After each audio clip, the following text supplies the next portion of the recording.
Le Conseil des ministres s'est tenu sous la présidence de son Excellence M. Roch-Marc Christian Kaboré, président du FASO, président du Conseil des ministres. Il a délibéré sur les dossiers inscrits à son ordre du jour, entendu des communications orales, procédé à des nominations et autorisé donc des missions à l'étranger. Au titre du ministère en charge de l'administration du territoire et de la décentralisation, le ministre d'État a présenté un projet de décret qui a été adopté. Ce projet de décret donc porte nomination de nouveaux membres de la CENI. Vous avez certainement suivi l'actualité. La Commission électorale nationale indépendante est pilotée, pourvue par la société politique à travers la représentation de la majorité, la représentante de l'opposition, mais aussi pourvue par des représentants donc, de la société civile dans ses composantes coutumiers, religieux et associations des droits humains. Vous le savez également, il s'agit donc de 15 membres. Le processus de désignation donc s'est tenu sans incident majeur et nous pouvons donc dire aujourd'hui que nous avons les 15 membres qui vont donc être les commissaires donc, de la CENI. Le texte organisant également la CENI, donc le code électoral et bien d'autres textes législatifs, indique qu'une semaine après la prise du décret, il faut que les 15 membres prêtent serment devant le Conseil constitutionnel et à l'issue donc de cette prestation de serment, les 15 membres devraient se retrouver pour désigner le bureau de la CENI. Et le bureau de la CENI est composé d'un président et de vice-présidents et naturellement de commissaires. Et je sais que vous savez aussi que aucun commissaire issu donc de la société politique ne peut présider la CENI. Seuls les membres issus de la société civile peut être désigné donc président de la CENI. Donc le Conseil des ministres a adopté ce décret portant nomination des 15 membres de la CENI. Au titre du ministère de l'économie, des finances et du développement, le Conseil des ministres a adopté un rapport relatif à un projet d'ordonnance portant autorisation de ratification d'un accord de prêt, conclu donc le 10 juin dernier entre le Burkina Faso et la BOAD, la Banque Ouest africaine pour le développement. Cet accord de prêt donc d'environ 30 milliards de francs CFA devra donc servir à construire et à bitumer la route nationale numéro 11 qui va donc de Kolinka-Fara jusqu'à Poura. Cette route est longue de 93 km.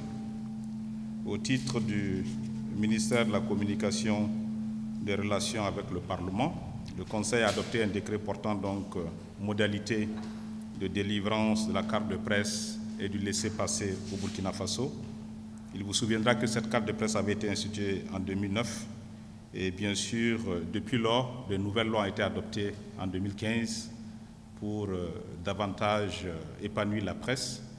Et ces nouveaux textes induisent qu'il faut prendre un décret pour définir les conditions de délivrance de la carte de presse. La carte de presse est un document qui est donc attribué aux journalistes professionnels. Je pense que c'est un acquis important qui vient d'être donc ainsi reconnu et le gouvernement a adopté donc ce décret. Alors cette carte de presse va naturellement faciliter votre travail, vous faciliter l'accès aux informations et à des lieux publics et naturellement ça vise à organiser aussi la corporation de journalistes. Au titre du ministère de l'Industrie, du Commerce et de l'Artisanat, le Conseil des ministres a examiné un rapport sur l'évolution des prix des produits de grande consommation et les actions de contrôle. Donc, c'était une observation générale depuis donc, la survenance de la pandémie que naturellement les coûts ou les difficultés de transport du fret maritime ont dû impacter certainement l'importation de certains produits de grande consommation. Le président du FASO a instruit donc l'étude et la prise de décision bénéfiques aux populations. Et donc, dans les jours à venir, nous allons, avec le ministre de l'Industrie et du Commerce, donc, prendre connaissance de ces mesures et, donc, qui concernent les produits de grande consommation. Après ces points de délibération du Conseil des ministres, nous avons abordé le sujet des communications orales. Et au titre des communications orales, le ministre d'État chargé de l'administration du territoire et de la décentralisation a fait un point donc, au Conseil des ministres sur les marches de l'opposition organisées donc, les 3 et 4 juillet sur l'ensemble du territoire. Donc le Conseil des ministres a pris note des informations qui lui ont été portées et qui rappelaient essentiellement, qui donnaient les statistiques de ces marches, mais surtout qui prenaient acte aussi des messages livrés par le chef de file de l'opposition. Donc nous avons discuté, échangé sur ce point et rappelé que le plus important était maintenant de se mettre au travail, puisque bien des mécanismes constitutionnels existent pour aborder un certain nombre de sujets. Il s'agit, par exemple, au niveau de l'Assemblée nationale, d'user de tous les pouvoirs qui existent pour, naturellement, contrôler et vérifier les informations, vérifier les dotations budgétaires donc, qui sont accordées à nos forces armées nationales. Au titre du ministère des Affaires étrangères, la coopération, le ministre des Affaires étrangères en charge des Affaires étrangères a informé le Conseil des ministres de la tenue du prochain TAC, le TAC sur le traité d'amitié et de coopération entre la Côte d'Ivoire et le Burkina Faso. Ce sera la 9e conférence au sommet des chefs d'État, puisque vous savez que les chefs d'État se rencontrent de façon régulière. Et donc, cette conférence se tiendra donc du 25 au 28 juillet prochain en Côte d'Ivoire, à Yamoussoukro. Et elle est précédée habituellement d'une conférence des experts et puis d'une conférence des membres du gouvernement pour s'achever donc par une conférence au sommet des chefs d'État. Le ministre en charge de l'économie et des finances a informé le Conseil des ministres de la tenue de la 22e Assemblée générale des établissements publics de l'État, que l'on appelle couramment les EPE. Donc cette Assemblée générale se tiendra le 15 et le 16 juillet prochain. Et tout comme l'Assemblée générale des sociétés d'État, cette Assemblée générale des EPE permet donc à ces organismes de présenter leurs rapports d'activité, mais aussi leurs comptes financiers. Au niveau du ministère en charge de l'éducation nationale, de l'alphabétisation et de la promotion de la langue nationale, le ministre en charge de l'éducation a informé le Conseil des résultats des examens donc session 2021 en ce qui concerne particulièrement le certificat d'études primaires CEPE, le brevet d'études du premier cycle BEPC et les résultats des examens du même type qui se déroulent donc dans le secteur de l'enseignement technique et professionnel. Au titre du CEPE, le taux de succès à l'examen du CEPE de cette session 2021 est de 59,34% cette année, contre 66,6% en 2020, soit une baisse de quelques 6 points de pourcentage. La région de l'Est a obtenu le taux de succès le plus élevé avec 71,52% d'admis et celle du Nord enregistre donc la plus faible performance avec 47,97% de taux de succès. Je peux aussi partager avec vous le nombre de candidats. Nous avions 450 502 candidats inscrits. 430 583 ont pris part à l'examen et nous avons donc 255 526 admis sur l'ensemble de ces candidats qui se sont présentés, ce qui fait donc le taux de 59,34%. Au niveau du BPC, les résultats de l'examen du BPC se présentent comme suit. Nous avions 302 060 élèves inscrits pour cet examen. 288 893 se sont présentés et 80 418 élèves ont été déclarés admis. Donc vous voyez que le taux ici est très bas, très faible, ce qui fait que le taux national de succès au BPC de la session 2021 est de 27,84% contre 36,47% l'année passée, soit une régression de près de 8 points. La région du Sahel réalise la meilleure performance avec un taux de succès de 33,38%, alors que celle des Cascades a enregistré donc la moins bonne performance avec 24,62%. Alors, dans l'ensemble, donc, ces sessions se sont bien déroulées. Il y a eu quelques difficultés. Nous aurons l'occasion probablement, soit dans le compte-rendu exhaustif, soit à une occasion d'échanger avec vous, de revenir sur quelques difficultés que nous avons pu rencontrer au cours donc, de cette session 2021. Le ministre en charge de l'enseignement supérieur, donc en charge de l'organisation du baccalauréat, a informé le Conseil aussi de la tenue du baccalauréat dès demain. Ce sera lancé à Zignari. Donc cet examen aussi donc, va se dérouler après les premiers examens que je viens de mentionner. Et cet examen de baccalauréat va concerner 154 775 élèves, donc répartis sur l'ensemble du territoire, répartis comme suit: 85 642 garçons et 69 133 filles. Nous avons donc dans ce taux environ 27 000 candidats libres, c'est important de le savoir, et les statistiques donc, des inscriptions nous indiquent que le candidat le plus jeune est né le 17 novembre 2006. Il va composer donc au lycée municipal Rimvougré, à Ouagadougou, ici. Et le candidat le plus âgé, M. Savadogo, né, plutôt Madame Savadogo Salamata, née le 22 septembre 1957. Elle va donc composer aussi donc, au lycée Ouézen Koulibaly de Bobo Dioulasso. Donc il n'est jamais trop tard donc, pour apprendre. Alors, au titre du ministère de la Communication, en ce qui concerne les communications orales, le ministre de la Communication a informé le Conseil des ministres de la tenue demain à Waïguia, et ce jusqu'au 9 et 10 juillet, la tenue d'un forum sur les priorités et le rôle de la radio rurale. Ce forum, donc, qui va réunir environ 200 personnes, va remettre au centre des intérêts la question de la radio rurale, souvent prise en pression entre la très grande évolution de la télévision et la très grande évolution des médias en ligne. Il s'agit donc de se recentrer aussi sur cet outil qu'est la radio rurale, parce que nous sommes aussi dans un pays où les défis de développement restent, où les défis pour la résilience restent, où nos populations rurales sont certainement les plus importantes.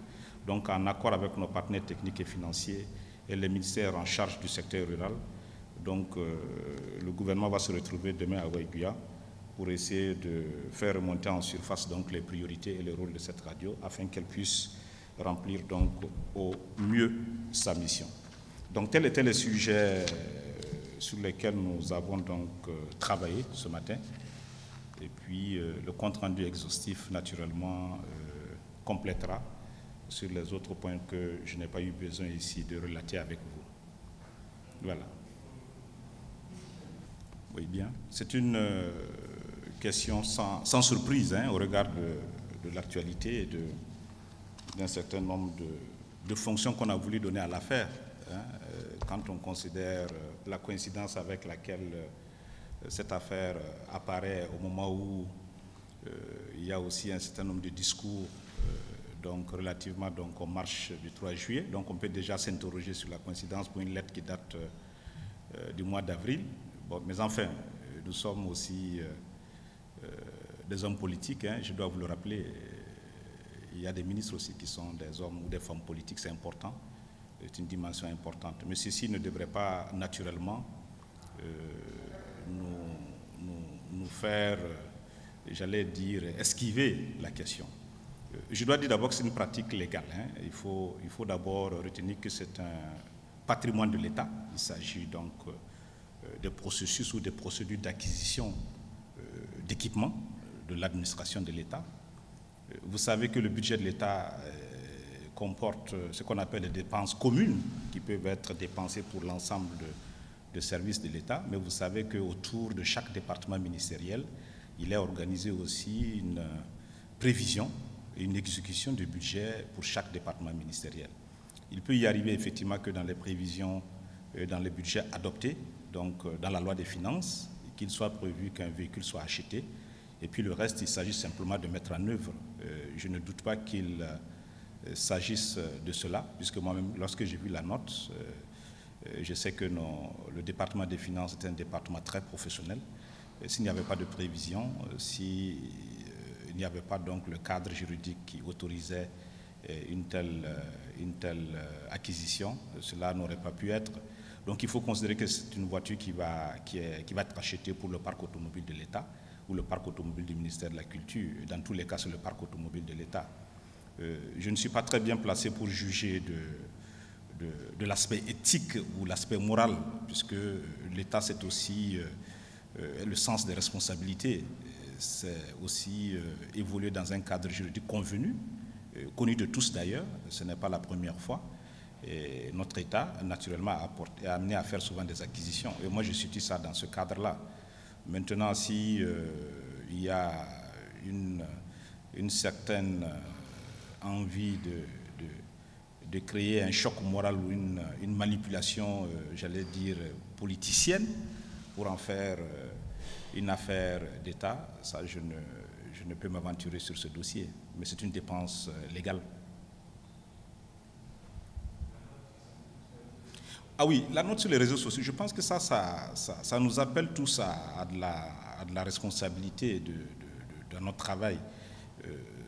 Les réseaux sociaux ont des avantages, hein, nous sommes tous d'accord. Ça permet de partager très vite l'information, ça permet de mettre le curseur de la transparence à un niveau appréciable, puisque ça crée une société de l'information. Mais à côté de ces avantages, on a de gros désavantages, où naturellement, parce que généralement les utilisateurs ne sont pas peut-être éduqués aux médias, il y en a qui pensent qu'en partageant un document dont il a connaissance, parce que chacun a sa position donnée peut avoir accès à ce document. Vous savez comment l'administration est organisée. Il y a le projet de lettre lui-même, il y a la signature de la lettre, il y a bien de services qui transmettent les lettres, il y a beaucoup de personnes qui entrent en ligne de compte. Et souvent, une simple photographie de notre téléphone, faite par quelqu'un qui a accès à la lettre, peut naturellement déposer cette lettre dans les réseaux sociaux. Alors, ça doit appeler à une responsabilité, tout simplement. Un document administratif qui se balade comme ça, effectivement, pose des problèmes. Mais ce n'est pas nouveau. Moi, je crois que vous êtes d'accord avec moi que ce n'est pas nouveau. Il faut d'abord, par nous-mêmes, s'abstenir certainement de mettre sur le web, sur la place publique, parce que le web, c'est la place publique. Hein, je ne sais pas si on est tous conscients de ça. C'est pratiquement comme le marché. Hein, c'est comme si vous allez déposer vos ordures sur le marché. Il n'y a pas de règles, tout le monde a accès. Et une fois mis, vous ne pouvez pas aussi retirer. Je ne sais pas si là aussi on est conscient de ça. Donc il s'agit peut-être de travailler à une plus grande conscience des utilisateurs des réseaux, peut-être à sécuriser aussi les process de l'administration. Peut-être qu'il faut travailler à sécuriser les process de l'administration, à sécuriser les documents. Et puis bon, l'un dans l'autre, en principe, on devrait pouvoir trouver les moyens de ne pas retrouver de plus en plus des documents administratifs, ou même des documents privés. Hein, parce que ce n'est pas normal qu'on retrouve votre certificat de mariage en train de se balader dans les réseaux sociaux, votre acte de naissance en train de voyager. Ce n'est pas normal, par exemple. Donc peut-être qu'il y a un travail à faire à ce niveau, j'en conviens avec vous. Mais j'en appelle au sens de la responsabilité, et puis de ne pas toujours boxer sous la ceinture. Moi, c'est la coïncidence de la publication de cette lettre avec un désir de mobilisation, apparemment qui me semblait tout à fait suspecte. Mais enfin, nous comprenons cela. En tant qu'homme politique, il arrive que des mauvais joueurs jouent un mauvais match. Ça arrive très souvent. Permettez-moi donc de fouiller un peu mes documents pour relever un peu les innovations de cette carte de presse. Elle a été instituée en 2009 par arrêté ministériel. Et puis je crois que vous êtes tous d'accord avec moi ici que de 2009 à maintenant, elle n'a pas certainement produit les effets escomptés, puisque les journalistes eux-mêmes, je pense, attendaient que cette carte soit un outil qui valorise votre métier, un outil qui vous permet d'avoir accès à un certain nombre de choses. Et ce qui fait que la plupart des journalistes aujourd'hui, même quand ils ont la carte de presse, ont aussi souvent la carte de leur entreprise de presse.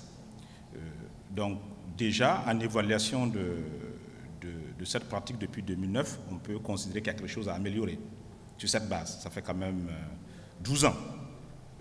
Deuxième raison qui justifie donc ce décret, c'est qu'il y a un nouveau cadre juridique, je l'ai mentionné. Vous savez qu'en 2015, bien de textes de loi ont été adoptés. Je pense qu'on peut évoquer la loi sur la presse écrite, on peut évoquer aussi la loi sur la presse en ligne, on peut évoquer aussi la loi sur la radiodiffusion sonore et télévisuelle. Alors, ces nouvelles lois induisent que la carte de presse devrait être portée par un décret avec un certain nombre d'orientations. Donc en termes d'innovation, concrètement, d'abord ce qui reste, c'est que la carte de presse reste une attribution des pairs. Ça veut dire que c'est les journalistes eux-mêmes, organisés dans un comité paritaire, qui ont l'autorité de délivrer la carte de presse aux journalistes qui le demandent. L'innovation, c'est de faire en sorte aussi que cette carte de presse ou le comité technique qui était abrité de façon fortuite au niveau du Conseil supérieur de la communication revienne donc au ministère en charge de la communication à travers un secrétariat permanent qui est un service technique qui appuie, puisque vous êtes des pairs, donc vous n'êtes pas des gens permanents dans ce comité. Il faut donc un dispositif administratif qui accompagne la mise en place de cette carte. Ce qui peut être nouveau aussi, c'est que désormais, nous allons demander aussi aux correspondants de la presse étrangère de pouvoir aussi s'enregistrer, pas pour prendre une carte de presse, mais au moins se présenter, qu'on sache aussi qui sont là. Et puis enfin, je pense qu'on peut retenir que la carte de presse aura une durée de validité de 3 ans. Et la principale innovation, c'est que le laissez-passer, nous l'avons distingué de la carte de presse. La carte de presse bénéficie aux journalistes professionnels, dont l'article 5, l'article 6 définit les conditions dans lesquelles on peut bénéficier de cette carte, et ces conditions n'ont pas changé en général. C'est des conditions de formation, c'est des conditions d'expérience, et puis il y a ce qu'on appelle les conditions formelles, qui consistent à dire qu'il faut faire soi-même la demande, avec certainement les documents qui justifient que vous avez l'expérience que vous avez. Le laissez-passer ici a été détaché pour être juste considéré comme un document qui devrait aller au personnel d'appui du journaliste dans son travail, pour faire la nuance, puisque le journaliste lui disposant de sa carte de presse peut avoir accès au bâtiment public, bien sûr, dans les conditions de sécurité aussi qui sont requises. Ça ne vous ouvre pas droit à tout, vous êtes obligé quand même de respecter les dispositifs sécuritaires ou réglementaires qui sont appliqués. Ça, c'est important. Donc, le laissez-passer est demandé par le journaliste pour son personnel d'appui. Donc, je considère que si vous avez un reportage à faire, je ne sais pas moi, à Zignaré, et puis bon, il y a un chauffeur qui doit vous y accompagner, ou quelqu'un d'autre, celui qui porte votre sac, peut-être que vous avez besoin qu'il ait aussi un document avec lui pour pouvoir donc vous accompagner, et le laissez-passer va à ce sens.